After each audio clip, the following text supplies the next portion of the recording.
hayi inkosi embono kunento engididayo la. Ngabe ukhona nimehluko eqomeni komuntu osayintombi to nomuntu osenengane? Kahle mngabotho. Ya Dlokovu. Mkhulu umehluko. Hayibo. Kanjani manje? Angithi la ukhuluma ngomuntu okhiphe ucu noma impahla. Ya. Lento eqoma ngedokumisa wethu. Phela into okumisa wethu ngaze uyibone ngathola mhlawumbe ehlomo kuyafika ayifiki le yanto. Ya. Bekuvele eqonyela kanjalo ngaseseqala. Mhlawumbe social media usuke ukuthi into ikwazi ukuvela ibonakala ngahlathi ukuthi impilo ibiphilwa abantu ibiyiphi eqaleni uyabona. So ingakho usuyibona sengathi into efikayo. Umehluko mkhulu uqoma komuntu nomntwana noqoma komuntu oyintombi. Futhi lo nomntwana akaqomi uyaguqa. Ya. Lo oyintombi uyaqoma ngiqale ngalo oyintombi. Ya. So uma ngabe eqoma intombi isuke ingekho nokuqala lokho. Intombi iqonyelwa iqhikiza. Esuke likhona lisuke lihamba nentombi lizoyigayida bese libheka nempahla eyizobe izobekelwa abakhona lo muzi abaphilayo. Ya. Nabangasekho. So ibalekile indaba empahla somuntu. Ya.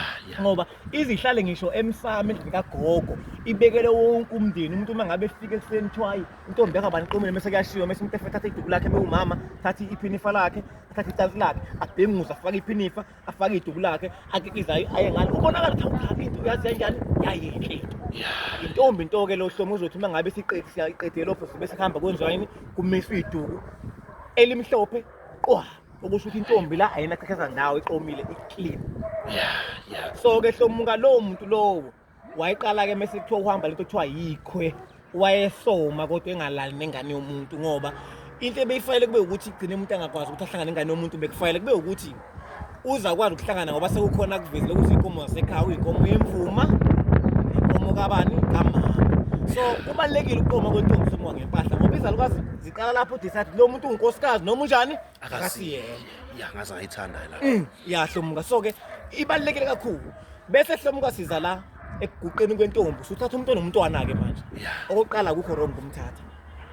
Umuntu uma ngabe iright efayele ubona ukuthi unamakhono obukhosikazi umthatha. Kodwa yena akaqomi uyaguqa. Umehluko futhi usuke khona and efaka isidwaba. Isuke ikhona yonke into kodwa into esuke ingekho ngoba lo wana oyintombi usuke ukhona ubuhlalo noqu. Lo usuke kukhona kodwa manje ucu alisuke lungekho ngoba vele usuke njani umuntu onjani usuke kukhona into oma cosmetics noma sithi usuke zoguqa. Uyayifikela yena mathupha ngoba kumele bekade efika abakhongi bese beyahamba ngoba usuke kuyena ofika wazoyiqomela yena mathupha yabo. So lawo bantu laba bafana uqoma kwentombi nomuntu onengane uyaguqa intombi yaqoma. Imisi iduku libe mhlophe eqwaqikizwe kodwa manje umuntu onomntwana uyaguqa kaqomi.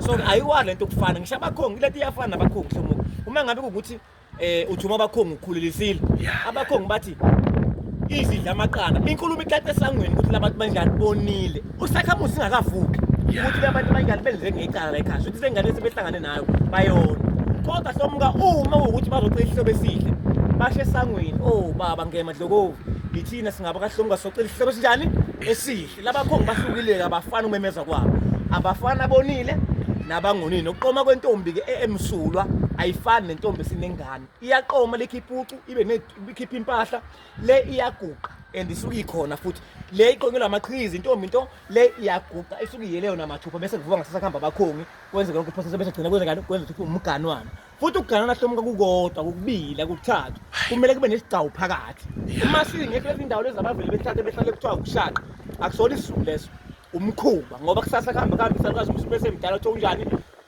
kumele ashadise nomuntu okade mhlawumbe emhlabeni kodwa kumele beshade ngaleza ikhadi. So hlomuka ukuqoma kwentombi lithi sadza lapha ithonga ukuthi siyamthatha uba unkosikazi noma siyamchitha kubalekile ukuqoma kwentombi. Liqala lapha ithonga ukuhlunga kahle kahle so impahla ayifiki hlomuka. Ngiyabonga ngethuba mfowethu.